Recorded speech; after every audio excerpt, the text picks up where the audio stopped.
O último ano não foi muito fácil para a nossa Bolsa de Valores e para os fundos imobiliários não foi muito diferente. Inclusive agora em 2022, pelo jeito, as coisas não vão ser muito tranquilas. Afinal, a gente está vivendo um momento de pressões inflacionárias. Esse ano nós vamos ter as eleições, então isso também deixa o mercado um pouco mais assustado, mais volátil, e tudo isso pode impactar também na volatilidade dos fundos imobiliários. Porém, não é porque vai ser um ano de bastante volatilidade, aparentemente, que significa que está num momento muito arriscado para você investir num ativo que seja, inclusive fundos imobiliários. Muito pelo contrário, na minha opinião, são justamente nesses momentos de incertezas e receios das pessoas em estar investindo que surgem as melhores oportunidades com ativos com excelentes descontos. Então é por isso que nesse vídeo de hoje eu vou trazer aqui para vocês alguns segmentos de fundos imobiliários que eu acho que estão interessantes para você estudar no momento e quem sabe não colocar na sua carteira de investimentos. Então fica aqui nesse vídeo.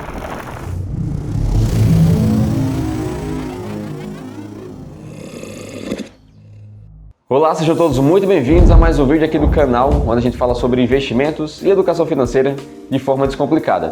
E antes de começar esse vídeo, se você ainda não sabe o que é um fundo imobiliário, eu recomendo primeiro que você assista o vídeo que vai aparecer no card aqui em cima, para você ter uma noção melhor do que se trata esse tipo de investimento. Assiste lá e depois volta para cá, tá bom? Então vamos começar falando dos fundos imobiliários de recebíveis, que foram os que mais chamaram a atenção ano passado, principalmente por conta dos altos pagamentos de dividendos que esses fundos fizeram. E não é muita surpresa, afinal o ano passado foi marcado por uma escalada ali da Selic, né? Fechando o ano 2021 em 9,25%, e muitos desses fundos imobiliários de recebíveis, que para quem não sabe, os fundos imobiliários de recebíveis basicamente investem em títulos de dívida ligados ao mercado imobiliário. Então, exemplo, digamos que uma construtora X, ela vai construir um condomínio de casas, sendo que ela não tem um valor total para construir esse condomínio. O que é que ela pode fazer? Ela pode vender as plantas, né, dessas casas para os consumidores, e aí ela vai ter vários contratos assinados, e isso pode ser transformado em um título, para poder ela conseguir emitir um CRI, né, um certificado de recebível imobiliário, e aí sim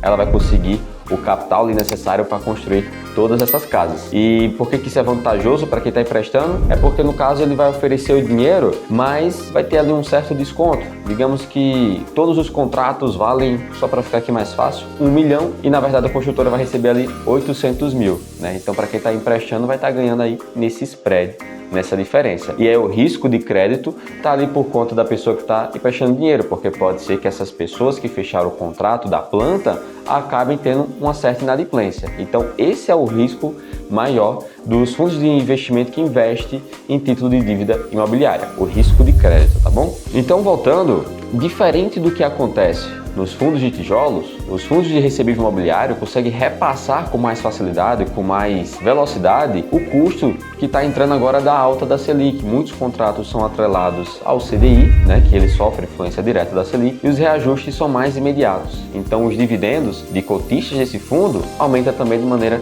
ali mais rápida. Você sente o reajuste de forma mais rápida, o que não acontece nos fundos imobiliários de tijolos, já que leva um tempo ali para ter o reajuste do aluguel, tem contratos específicos que o reajuste só é feito de tempos em tempos, então demora um pouco mais para esse tipo de investidor sentir o impacto nos dividendos. Então quando vamos olhar o ranking do Dividend Yield de 2021, e para quem não sabe, o Dividend Yield basicamente é o retorno que você está tendo com os aluguéis, né, o valor anual. Então se você tem um Dividend Yield de 12%, significa que o seu investimento vai ter rendido ali 12% ao ano somente nos aluguéis daquele fundo, tá? Então esse ranking de 2021, as maiores posições, né, as primeiras posições são ocupadas por fundos de recebíveis, né? Muita gente acabou investindo por ver esses dividendos aumentando, muitos nem sabem do risco de investir nesse tipo de fundo imobiliário, mas acabou comprando somente por causa dos dividendos. Então esse ano provavelmente a gente vai seguir ali com a Selic aumentando, e no curto prazo a gente vai ver esses fundos tendo seus resultados impactados por conta da alta da Selic, e provavelmente vão acabar distribuindo mais dividendos. E na minha opinião,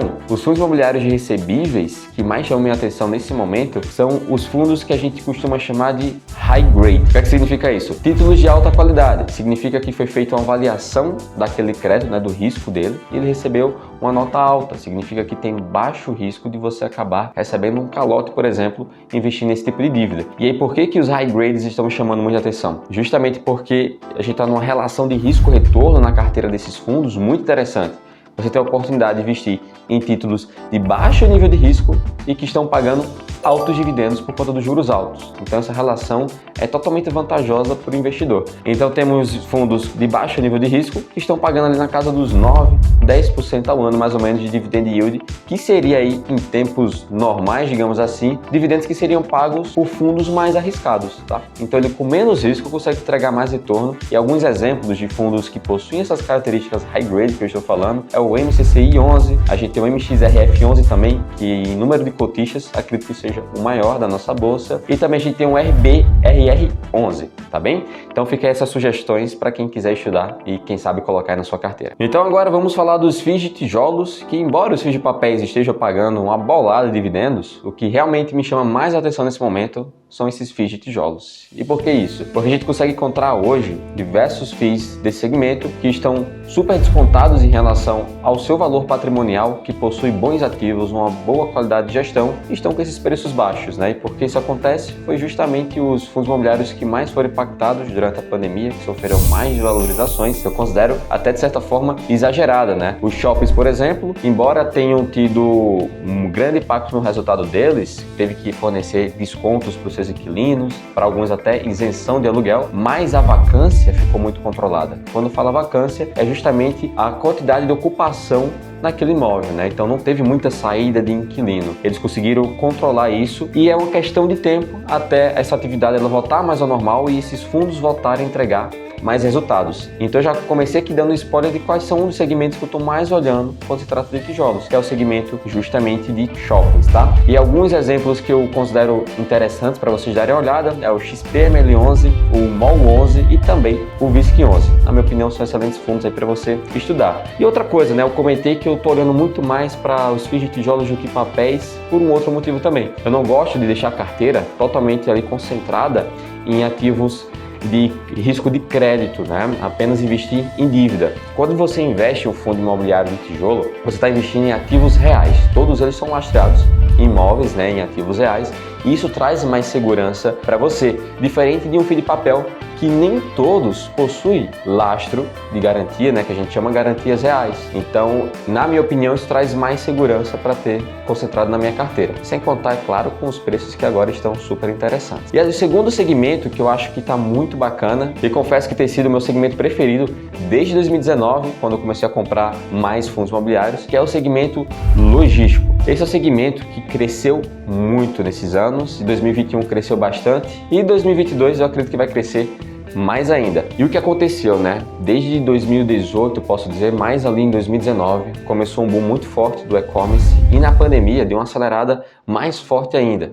Então a necessidade de galpões logísticos para poder armazenar toda a mercadoria desses grandes varejistas acabou aumentando cada vez mais, né? Vem aumentando, na verdade, cada vez mais. Então em 2022, acredito que vai ser da mesma forma, vai ter ainda uma grande demanda, já tem bastante galpões que já estão pré-alugados e nem saíram ainda, né? Então a demanda por esse segmento vai continuar crescendo e eu acredito que os fundos imobiliários de galpão logístico claramente vão subir junto com essa demanda. E outra característica muito interessante desse tipo de segmento é que geralmente são fundos que possuem contratos atípicos, que ajudam a trazer mais segurança e mais previsibilidade para você como investidor. Possui geralmente grandes empresas como inquilinos e também são mais estáveis, né? Questão ali de rendimentos. E aqui algumas sugestões de fundos imobiliários do segmento de galpões para vocês estudarem. Eu gosto bastante do XPLG11, do BTLG11 e o GGRC11, tá? Fica aí algumas sugestões para vocês. Então esses são os dois segmentos que eu acho que vão ser super interessantes para 2022. Shoppings devem voltar mais à ativa.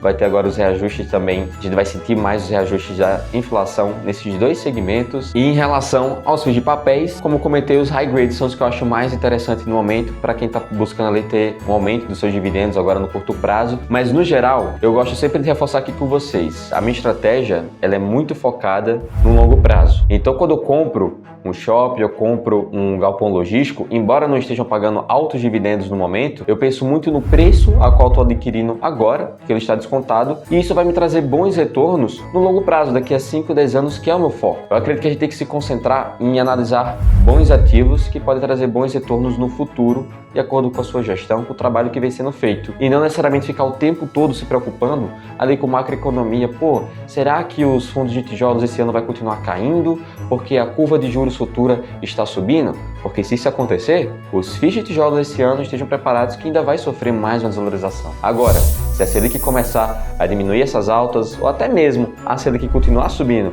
mas a curva de juros futuro diminuir, a gente pode ver sim uma valorização nos FIIs de tijolos. Mas não é isso que eu estou preocupado. Eu estou muito mais preocupado em comprar bons ativos a preços excelentes.